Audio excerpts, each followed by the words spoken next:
I wanted to ask about now, like being in the now and the power of now, because when, like the gentleman was saying, you know, like you want a house and you're sitting here now and your inner being is looking at something differently than you are, and that's what your guidance is. But how does Source see if you're sitting here in the now and you don't have money, or if you don't have the relationship and the negative emotion is present? I feel like there's such a inclination of like, you got to get off of it. You got to get out of the fear. You got to find a high flying thought. But what is Source? What does your inner being feel about the negative emotions? Like, is it okay to... Well, your inner being isn't feeling anything about your negative emotion. The reason for your negative emotion is because you're focused differently than your inner being is focused. But we think that we can have a conversation that's going to solve this for you. In other words, your power is in your now, because this is where the junction of you and you is. The now is where you blend with your inner being to one degree or another. That's what now really is all about. It's how much of me I'm allowing to be here now. And the more of me that I'm allowing to be here now, the better I feel, because that larger part of me feels wonderful all the time. And so the power of now, really, if you could understand that it's about connection and alignment and receiving mode and nothing else. Here's another piece that we want to give to you. We haven't talked about this before. And it's what you're asking for. It's the leading edge thought that this gathering has brought us to. And we want you to relax and take in what we're going to say to you next. There is no future. There's only now. Because you can't think in the future. You can't observe in the future. You can't live in the future. You're only living in the now. You're living right now. Now you can anticipate what's coming next, or you can remember what came before. And you're doing that all now, of course. But we really want you to feel that now is all we have.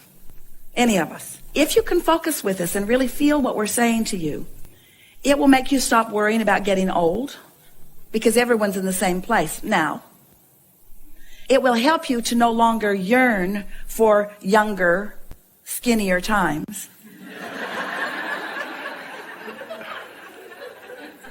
Because you're doing it now. And so if you can take away from this conversation this important understanding that now there's me and my relationship to Source, period.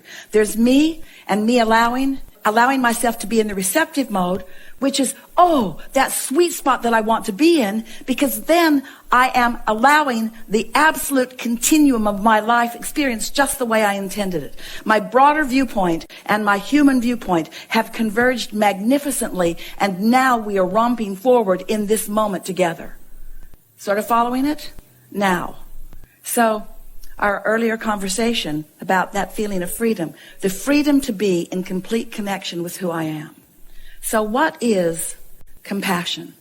Compassion is me and my physical humanness, in my now, involved in whatever I'm involved in, and feeling about it the way Source feels about it. So take it. So what I was going to say next is, so if you're sitting there and you're like, okay, you know, I don't have the house, or I don't have the relationship, are you invalidating now by just thinking, okay, well, my Source is only thinking about the relationship, is only thinking about a high-flying thought? Aren't you like diminishing now by not acknowledging where you are if you're without what you want? But if you make it as simple as it really is, right now I don't feel so good, and I'm using not having something as my reason for not feeling good. But my inner being is not doing that. And so what I'm feeling is not the absence of the relationship. I'm not feeling the absence of the house. I'm feeling my pinching myself off from how inner being is viewing the power of my now right now. When Source is looking through your eyes, the happiness of Source in regards to you is not contingent upon you having that house or not. It's contingent upon the vibration that you've found. But when you make it about the house, then you do something that Source isn't doing. So you separate yourself from Source and you diminish your power. And now you're not in the receptive mode, so you don't get the right ideas at the right time in order to get the house.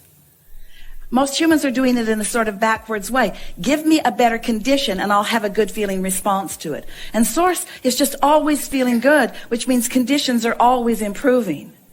And so When you flip it, when you realize that if I can find the freedom that only comes from feeling good anyway, no matter what, then the ideas will come in order to accomplish whatever it is that I need. But if you need the house to feel good, you can't get there. If you feel good, the house must come. So when you find yourself in the tent, you just immediately acknowledge it and just try to look at it in the way that Source would. All kinds of ideas began to flow. All kinds of ideas began to flow. First, this wonderful people that travel with Esther and for these events got everything arranged in a comfortable way, making sure that there was accommodation for all of you. And then the consideration about what to do about the heating and cooling. It's something that's sort of manually operated. In other words, everyone sort of jumped into place. Everyone's walking around with headphones. We do not believe that this hotel staff has ever been so attentive to anything ever than the power of the desire that was offered from everyone that was involved, and feel how things are sort of beginning to come into alignment. The tent doesn't seem so bad now, does it? There's an occasional motorcycle, and the man on the mower is bound and gagged and in the bushes over there.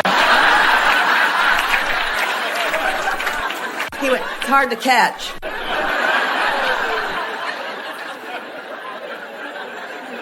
Thank you. So did we get there? Yeah. So when we say to you that there is no future, sit in it and feel it with us for just a moment, because you can't be in the future. You can only be now. Now, now, now, now, now. And in your now, there are only two choices: alignment with broader perspective or not, some lesser degree of alignment. This helps you get your priorities straight. You can't be other than now, but you do have choices about how you feel. But so many people are regretting the past, trying to relitigate it, and in the process messing up their now.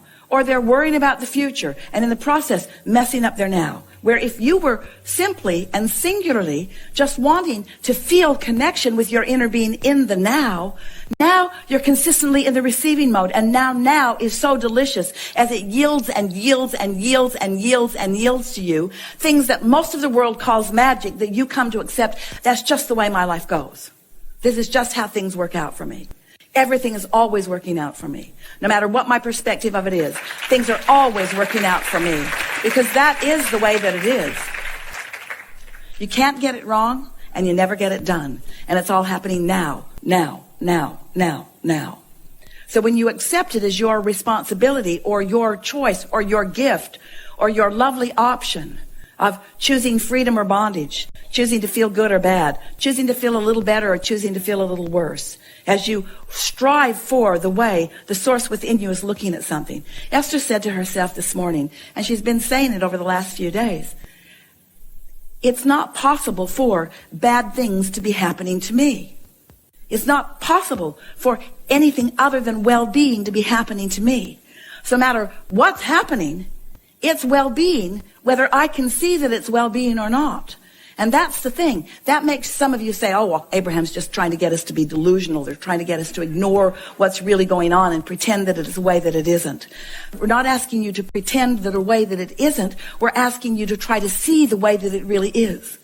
We're asking you to see how it really is. And in seeing how it really is, then you see your worthiness and you see your value and you see how you are loved and you see how you are surrounded and you see how you are supported and you see why you're here and you see how good it is. And then the impulses to keep that going just continue to come and come and come and come. So by seeing how it is, it's when you're sitting in the worry or sitting in the fear, by just... And tell us what that really means. Sitting in the worry or the fear, what does that really mean? It's guidance. When I'm feeling worry or fear, what am I doing? See, that's where the self-judgment comes in, is knowing that you're not looking at it in the way Source is looking at it. Here's the thing. Source is adoring you, whether you are or not. And your not liking yourself is the very evidence of the way Source feels about you. Negative emotion is evidence that Source feels differently about. So if you're looking at yourself in a negative way and worrying or feeling judgment, casting judgment on yourself, you've got to know that the very existence of your negative emotion means you're diverging from how Source really feels. And doesn't that make you like yourself a little more when you realize that it is Source's love for you that makes you feel so bad? You could not feel this bad if Source's love was not there and you were denying it. If Source was indifferent about you, somebody calls you on the telephone and said, hello, you don't know me. I'm just calling you to let you know that I'm never going to call you again. You'd say, okay. You wouldn't worry about it. You wouldn't be sad about it. If somebody you care about tells you that, then you have a different reaction to it. So let's say that again. Your negative emotion is your indication that you are denying the love that Source is shining on you in this moment in time on this subject at hand. How good does that get? The worse you feel, the more Source is trying to tell you how worthy you are. The worse you feel, the more it's Source saying things are moving for you in the direction that you want them. Just relax and let it be.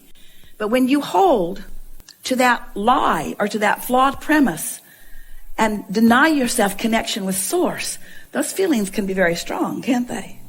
Yeah. Helpful? Yes. Can I ask another question? Last time we spoke, I asked about my vortex relationship, and you told me not to be worrying about him because I wasn't the vortex version of me yet. How do I become him? Like, what does that mean? Well, if we were standing in any of your physical shoes, we'd hook up with our own inner being and everything else will follow. Because when you're looking at a manifestation that hasn't come yet, then you're not your vortex version. Being your vortex version was the whole conversation that we've been having with you all along. Isn't it? We'll bring you all sort of up to speed with what we're talking about here. One day, a woman said to us, Abraham, my son is having a really hard time. Would you give me some words that will help me help him get a mate? And we said, oh, we don't think that's a good idea. And she said, why not? Because she couldn't believe we were denying her that. Because she thought that her son getting a mate was what he really needed. And we said, if a mate comes to him right now, she'll be just like he is. She'll be unemployed. She won't like herself. She'll be belligerent at the world. She'll be pushing against things. They'll bang around together and then they'll break up. And she said, oh yeah, that's what's been happening. And before any of you want to couple up with someone else, you want to be offering the vibration that matches the vibration of your inner being so that what you couple up with is a vibrational match to who you want to be, not to a vibrational match to the absence of it. And so the thing that keeps you from finding the relationship you want is your incessant attention to the fact that it hasn't come yet. You cannot focus upon the absence of something. And so you got to get your mind off of that and on something that you can do something about. Sometimes we know that you feel about us when we talk like this, when we're talking about laws and vibrations and universal laws and principles, and we're talking about emotions, and we're talking about the vortex, and we're talking about vibrational things. Sometimes you think that what we're doing is just wanting to distract you from the reality of life. And that isn't the case at all. We want you to engulf yourself and surround yourself with the realities of life, because that's the stuff that the magnificent life that you're living comes from. But we just want you to get real in the now. We want you to bring all of yourself to the table right now. We think that it is really unnecessary for you to be banging around in thoughts that don't match who you really are and then complaining about the way you feel because things aren't working out, when the reason that you feel the way you feel is not because things aren't working out, it's because you're denying who you really are. You've come too far. You know too much. You are extensions of source energy. You must be allowing the fullness of who you are to flow. That's why we've talked so much about getting into the vortex. And then we found some words that work even better for you. That here's this vortex and it's all queued up, but you got to be in the receiving mode of it before what's in the vortex can flow to you. And how is it that vibrations and thoughts, how do they turn to things? How does your economy improve? Do you truck things in from other planets? Have you seen those pipelines from other planets flowing goods and services? It's not like that, is it? It's vibration turning into reality. And so when you understand that this is the energy that creates worlds and that it is at your fingertips and that you can turn your hopes and your dreams and your visions and your ideas of what you want, you can turn them into tangible realities by, in your now, as often as you can, syncing up with that energy that does turn things into the reality that